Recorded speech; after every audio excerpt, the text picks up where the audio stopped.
आज हम स्टार्ट कर रहे हैं data warehouse and data mining कि डेटा वेयरहाउस क्या होता है एंड डाटा माइनिंग होता क्या है। जैसे पहले अपन देखते हैं कि नॉर्मली होता क्या है कि अपने पास बहुत सारा डेटा होता है। जैसे हम कहीं भी कोई चीज़ सर्च करते हैं तो अपने पास हज़ारों लाखों में रिजल्ट्स आते हैं। तो वो डेटा आ रहा कहाँ से है?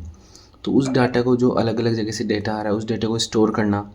और फिर हमने एक जगह उस डेटा को स्टोर कर लिया, जो भी अलग अलग जगह से डाटा आ रहा है उसको डाटा को स्टोर कर लिया। अब जैसे हम कोई चीज़ सर्च करेंगे तो उस डेटा में से अपने को यूज़फुल चीज़ निकालना, तो वो चीज़ होगी डाटा माइनिंग। तो डाटा वेयर हाउस कि एक तरीके से वेयर हाउस में अपन क्या करते हैं, चीज़ों को स्टोर करते हैं ना, वैसे डाटा को स्टोर करना तो हो गया डाटा वेयर हाउस। और फिर उस डाटा में से यूज़फुल चीज़ों को निकालना वो हो गया डाटा माइनिंग। तो ये है अपना नेक्स्ट जो हम स्टार्ट कर रहे हैं। इसकी फर्स्ट यूनिट स्टार्ट कर रहे हैं आज, जिसमें इंट्रोडक्शन डाटा वेयर हाउस के बारे में। सबसे पहले अपन पढ़ते हैं इंट्रोडक्शन। डाटा वेयर हाउस की definition. Data warehouse is a centralise repository या उसी को बोलते हैं system design for storing, managing and analysing the large volume of data from multiple sources. कि अपने पास लार्ज वॉल्यूम ऑफ डाटा है अलग अलग सोर्सेज से, जैसे एक सोर्स ये हो गया, एक ये। तो अलग अलग सोर्सेज से जो डाटा आ रहा है तो उस डेटा को स्टोर करना एक जगह, उसको मैनेज करना, उसको एनालाइज करना। वो चीज़ हो गया data warehouse. It aggregate data from various systems. ये अलग अलग जगह से डाटा को एग्रीगेट करता है, इकट्ठा करता है। अलग कौन सी जगह से? जैसे डाटाबेस हो गया, transaction process system and external source. अलग अलग सोर्स हो गए, वहाँ से डाटा को इकट्ठा करता है and organise it in a structure format, और उस सबको एक स्ट्रक्चर फॉर्मेट में ऑर्गेनाइज करता है and optimise for the querying and reporting. कि फिर जब भी यूज़र को कोई क्वेरी होगी तो तब उसको हम यूज़ करते हैं और उसमें से यूज़फुल डाटा हम निकाल लेते हैं। Data warehouse are primarily used for business intelligence (BI) purpose and enabling companies to perform advanced data analysis, generating reports and gain the insights to support the decision making. जो data ware house है उसका main जो use है वो होता है business intelligence में। जैसे अपने को बहुत सारे यूज़ डाटा में से, जैसे हमको आपका बिजनेस स्टार्ट करना है तो अब आपको पहले जो उससे रिलेटेड बिजनेस है ना उसके आप डाटा को मतलब एनालाइज कर सकते हो कि हाँ, और फिर उसके अकॉर्डिंग आप अपने बिजनेस को स्टार्ट कर सकते हो कि हाँ उसने ऐसा बिजनेस स्टार्ट किया था तो उसके अकॉर्डिंग हमको यहाँ से शुरुआत करनी चाहिए, ये चीज़ें अपने लिए यूज़फुल है, ये करना चाहिए। वो सारी चीज़ें। सो अब हम पढ़ रहे हैं characteristics of data warehouse की, इसकी कैरेक्टरिस्टिक्स की जो डाटा वेयर हाउस हम क्रिएट कर रहे हैं उसमें क्या क्या चीज़ें होनी चाहिए। तो पहली है इसकी सब्जेक्ट ओरिएंटेड। क्या है? Subject oriented. Data is organised around major subjects और एरियाज ऑफ इंटरेस्ट, जैसे सेल्स का डाटा, फाइनेंस का डाटा, कस्टमर का डाटा। जो डाटा है ना, ऐसा नहीं कि किसी भी चीज़ का डाटा हम उठा के रख रहे हैं। जो डाटा है वो किसी स्ट्रॉन्ग सब्जेक्ट के ओरिएंटेड होना चाहिए जो हम डाटा को ऑर्गेनाइज कर रहे हैं। Not focus on daily operations कि आज ये डाटा आ गया है आज वो। वो सारा चीज़ है डाटा नहीं, डाटा एक स्ट्रॉन्ग सब्जेक्ट के ओरिएंटेड होना चाहिए। तो पहला हो गया कैरेक्टरिस्टिक्स सब्जेक्ट ओरिएंटेड।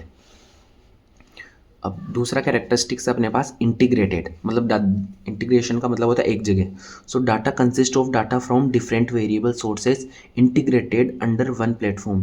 कि ऐसे नहीं कि अपन सिर्फ एक जगह का डाटा स्टोर कर रहे हैं और वो डाटा वेयर हाउस बना रहे हैं, कि अपने पास मल्टीपल सोर्सेज का डाटा अपने को इंटीग्रेट करना है एक जगह और फिर डाटा वेयर हाउस क्रिएट करना है। This data obtain is extracted and transferred monitoring uniformly without depending on the source it was obtain from.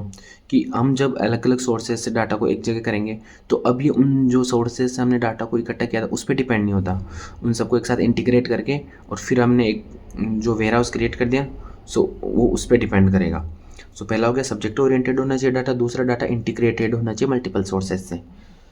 अब तीसरा अपने पास टाइम वेरिएंट, कि ऐसा नहीं है कि आज का डाटा ही है या कल का डाटा ही है। Data warehouse store historical data, means हर टाइम का डेटा होना चाहिए। Enabling trends analysis and time based comparisons. अगर अलग अलग टाइम का डाटा होगा तो हम लोग कर सकते हैं कि हाँ उस टाइम पे ये ट्रेंड था, 2 साल पहले ये ट्रेंड था, आज ये है, आज ये है, और उस चीज़ को हम कंपेरिजन कर सकते हैं। Every piece of data is associated with a specific time which help in analysing change and patterns over periods. तो हमको किस में हेल्प करता है कि हम देख सकते हैं कि कौन कौन से पैटर्न चेंज हुए हैं, किस किस चीज़ की नई नई चीज़ें आई हैं, वो सारी चीज़ें। थर्ड हो गया टाइम वेरिएंट। और फोर्थ कैरेक्टरिस्टिक्स अपने पास non volatile. So non volatile means once data is fed, कि एक बार हमने डाटा फेड कर दिया, देर कैन नो अल्टरनेशंस और चेंजेस, कि एक बार कोई चीज़ होगी तो उसमें हम चेंज नहीं कर सकते, तो वही चीज़ होगी नॉन वोलेटाइल, की एक बार फिक्स कर दिया डाटा तो चेंज नहीं कर सकते। हाँ, उसमें नया डाटा ऐड कर सकते हैं तो, बट उसको जो पहले से डाटा है उसको चेंज नहीं कर सकते, उसको डिलीट नहीं कर सकते। So we can only add data. So data is updated by uploading data in the data warehouse to protect data from monitoring changes, मतलब हम कोई नए डाटा को ऐड कर सकते हैं, उसको अपडेट कर सकते हैं, पर जो पुराना डाटा है ना वो हमेशा उसमें स्टोर ही रहेगा। सो ये चीज़ होगी फोर्थ कैरेक्टरिस्टिक्स। तो हमने पढ़ ली कि डाटा वेयर हाउस होता क्या है, उसकी कैरेक्टरिस्टिक्स क्या है। अब हम पढ़ रहे हैं purpose of data warehouse, कि जो हम डाटा वेयर हाउस क्रिएट कर रहे हैं उसका पर्पस क्या है, कि क्यों कर रहे हैं। सो पहला है इन्फॉर्म्ड डिसीजन मेकिंग, कि हमने डाटा वेयर हाउस बना लिया तो हम उसमें से डिसीजन ले सकते हैं कि हाँ ट्रेंड्स के अकॉर्डिंग ये चीज़ें हो रही है या नहीं हो रही। सो पहला डिसीजन मेकिंग में हेल्प करता है। दूसरा है बिजनेस इंटेलिजेंस में, कि हमको कोई भी बिजनेस वगैरह स्टार्ट वगैरह करना तो उसके लिए हेल्पफुल है। थर्ड है ट्रेंड एनालिसिस एंड फोरकास्टिंग, कि कोई भी हमको फोरकास्टिंग करनी हो कि आगे क्या चीज़ हो सकती है पहले वाले ट्रेंड को देख के, वो सब। एंड ऑपरेशनल एफिशिएंसी, कि कौन सा ऑपरेशन करना चाहिए, कौन सा ऑपरेशन अपने लिए एफिशिएंट रहेगा वो। तो ये हो गया purpose of data warehouse. अब अगला टॉपिक है अपने पास functions of data warehouse, कि हम डाटा जो वेयर हाउस यूज़ कर रहे हैं उसके फंक्शंस कौन कौन से हैं। पहला फंक्शन है डाटा इंटीग्रेशन, कि जो अलग अलग जगह से डाटा वो एक जगह रहेगा तो वो उसका फंक्शन हो गया। So merging data from multiple sources, वो हो गया डाटा इंटीग्रेशन। दूसरा है data storage, so storing large volume of historical data, कि ऐसे नहीं है कि एक दिन का डाटा, एक साल का डाटा, हिस्टोरिकल डाटा कितने सालों का डाटा एक साथ हम स्टोर कर सकते हैं। Data transformation, so cleaning and standardising the data, तो डाटा को हम ट्रांसफॉर्म कर सकते हैं, क्लीन कर सकते हैं, जो मिसिंग वैल्यूज़ है वो अपडेट कर सकते हैं। For the query optimisation, so enabling fast complex query for analysis, कि कोई भी चीज़ एनालाइज करनी है, सर्च करनी है तो हम वो क्वेरी वगैरह कर सकते हैं ईजिली। और लास्ट अपने पास एक्सेस कंट्रोल, कि हम उस डाटा को एक्सेस कंट्रोल अपने पास होता है। So security data access and ensuring the data privacy, कि सारा एक्सेस अपने पास होगा तो कोई प्राइवेसी वगैरह की भी अपने को वो नीड नहीं है। अब अगला टॉपिक अपने पास डाटा वेयर हाउस आर्किटेक्चर, कि डाटा वेयर हाउस आर्किटेक्चर होता क्या है। आर्किटेक्चर क्या होता है कि हम डाटा वेयर हाउस बना रहे हैं जिसमें अलग अलग जगह से, कि ये एक डाटा वेयर हाउस है एक तरीके से, ये क्लाउड बेस्ड होता है मेनली। सो ये हमने अलग अलग जगह से डाटा ले रहे हैं, तो ये जो इसकी जो बनाने की स्टेप्स होती है ना, वही चीज़ होगी इसका आर्किटेक्चर, की कैसे क्या हम ये चीज़ बना रहे हैं। सो डिज़ाइन और structure that enable the organization's storage, retrieval and management of large volume of data from various sources in a data warehouse, कि डाटा वेयर हाउस में अलग अलग सोर्सेज से डाटा का ऑर्गेनाइजेशन, उसको स्टोरेज और उसको यूज़ करना, वो सारे स्टेप्स हो गए डाटा आर्किटेक्चर। तो डाटा आर्किटेक्चर में कौन कौन से चीज़ें आती हैं, उसमें अपने पास है 4 स्टेप्स। सबसे पहला डाटा सोर्स, कि कौन से सोर्स से हम डाटा ले रहे हैं डाटा वेयर हाउस के लिए। तो पहला है data source. So data organizations from multiple sources like transactional database, CRM system, ERP external files, तो अलग अलग जगह से हम डाटा ऑर्गेनाइज करते हैं। So this source provide raw data from integration, की डाटा को एक जगह करने के लिए हम रो डाटा अलग अलग सोर्सेज से लेते हैं। तो पहली चीज़ और की गई आर्किटेक्चर में डाटा सोर्सेज। अब दूसरी चीज़ होगी अपने पास डाटा स्टैगिंग एरिया, और इसी को अपने बोलते हैं ETL, मतलब एक्सट्रैक्ट ट्रांसफ़र और लोड, की डाटा को पहले एक्सट्रैक्ट करेंगे फिर उसको ट्रांसफ़र करेंगे और बाद में उसको आगे लोड करेंगे। सो data extract from source system, की जो सोर्स से हम डाटा ले रहे हैं उसको एक्सट्रैक्ट करना, फिर उसको ट्रांसफॉर्म मतलब क्लीन करना, फॉर्मेट करना, वैलिडेट करना, और लास्ट में उसको लोड करना इनटू द वेयर हाउस। तो ये हो गया सेकंड अपने पास आर्किटेक्चर में।